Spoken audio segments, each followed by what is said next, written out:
Hello everyone, welcome to Elite's Grid. So I hope would have already watched the previous video which was about how to chronologically analyze the various sentences in a parajumble question. So in continuation to that, we have another question where you can apply that principle. So pause the video, try to apply whatever you've learned in the previous video and comment the answer, then see the discussion. So now let's apply the principle that we learned in the previous video. So now what we have to do while reading these sentences, we will not just pay attention to their meaning, but we will also pay attention to the tenses or the timeline. So let's begin. Centuries later, time period का पता चल रहा है यहीं से कि it is after some time. Formal learning is still mostly based on reading, even with the widespread use of other possible education affecting technologies such as film, radio and television. तो ये सेंटेंस भी कुछ हमें present का कि कुछ बहुत सारी सेंचुरीज बाद अभी भी learning is based on reading only, even if we have other things like film, radio, television, तब भी mostly it is based on reading. Our education is also based on reading only, right? Second, one of the immediate and recognizable impacts of the printing press was on how people learned. In the scribble culture, it primarily involved listening. So memorization was paramount. ये past के बारे में बात बता रहे हैं.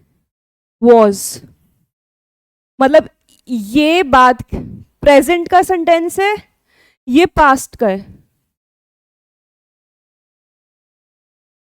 तो what they are saying कि printing press, you know, it was a great invention. उसका एकदम से क्या इम्पैक्ट था कि you know it led to what, it पहले लर्निंग का लिसनिंग का कंसेप्ट था. वी यूज टू लिसन, क्योंकि प्रिंटिंग प्रेस नहीं थी तो बुक्स नहीं थी तो रीडिंग कल्चर नहीं था, तो लिसनिंग का था, तो मेमोराइजेशन करनी पड़ती थी चीजों की, राइट. थर्ड, तो ये पास्ट का बता रहा है और ये अभी का बता रहा है, तो हमने टेंसेस देख लिए दोनों के. तो transformation of learners from listeners to readers, इस सेंटेंस से पता चलता है कि कुछ लिसनर से रीडर हम बनने वाले हैं. ये सेंटेंस लिसनर्स के बारे में था, राइट. तो थोड़ा मीनिंग का भी कोहेरेंस अच्छे से दिख रहा है. वॉज अ कॉम्प्लेक्स टास्क, ये पास्ट की बात है. Was a complex social and cultural phenomena and it was not until the industrial era that the concept of universal literacy took root. तो ये बता रहे कि ट्रांसफॉर्मेशन हो गई. पहले हम लोग सुन के पढ़ते थे, अब हम रीड करके पढ़ते हैं. तो जो ये ट्रांसफॉर्मेशन थी ये बहुत कॉम्प्लेक्स फिनोमिना था. Fourth, the printing press shifted the learning process as listening and memorization gradually gave way to reading and learning. No longer required the presence of a mentor. It could be done privately. अब ये point बता रहे कि printing press से क्या हुआ, learning process में change हो गया. So this sentence is also talking about past only, कि कैसे प्रिंटिंग प्रोसेस ने चेंज कर दिया हमारा लर्निंग, प्रिंटिंग प्रेस ने चेंज कर दिया हमारा लर्निंग प्रोसेस. पहले सुनते थे और याद करते थे, फिर अब हम पढ़ने लग गए हैं, because definitely books are available now. तो ये भी पास, अगर हम प्रिंसिपल जो हमने अभी पुरानी वीडियो में पढ़ा था उसको अप्लाई करें, टेंसेस अगर हम ऑब्जर्व करेंगे तो ये सबसे लेटेस्ट है टाइम में. तो देयर इज अ चांस कि ये टुवर्ड्स द एंड में होगा पैरा के, कि अब क्या हो रहा है. ये सारे सेंटेंसेस पास्ट के हैं तो इनका चांस शुरू में आने का ज्यादा है. इन तीनों में पास्ट का है. And then we are seeing the process also कि ये कह रहे हैं transformation of learners from listeners to readers. अगर एक चीज से from A to B there is something which is getting change, तो पहले ए और बी दोनों की बात हो जानी चाहिए, तभी मैं कह सकती हूँ कि you no transformation has happened. ये सेंटेंस बाद में आएगा, राइट? इससे पहले मेरे को बताना पड़ेगा कि पहले सिचुएशन थी क्या। तो सिचुएशन पहले थी ये कि क्या करते थे, पहले सुनते थे, मेमोराइजेशन होती थी, लेकिन प्रिंटिंग प्रेस ने शिफ्ट कर दिया, अब रीडिंग हो रही है।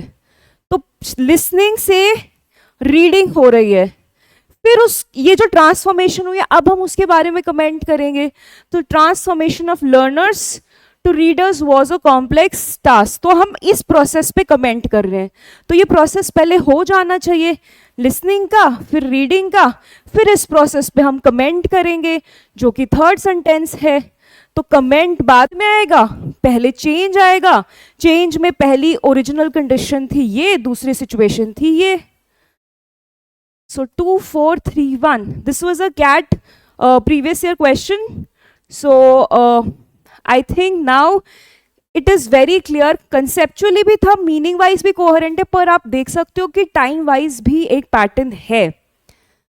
तो पहले ओरिजिनली पास्ट में क्या कंडीशन थी, फिर कैसे चेंज हुआ, फिर इस चेंज के बारे में कमेंट, और अब प्रेजेंट। तो पास्ट टू प्रेजेंट हम जा रहे हैं। इसमें कोई फ्यूचर का सेंटेंस नहीं था, तो इसलिए वो नहीं है आगे, प्रेजेंट के भी आगे, बट पास्ट टू प्रेजेंट ये फ्लो रहा है टाइमलाइन। तो पास्ट से प्रेजेंट से फ्यूचर, ये इस डायरेक्शन में आंसर फ्लो हो रहा है। सो आई होप ये वाला प्रिंसिपल अब हम एक बार और अच्छे से समझ लिया, तो it would be more clear to you. So I hope you would have understood this question and the application of the principle as well.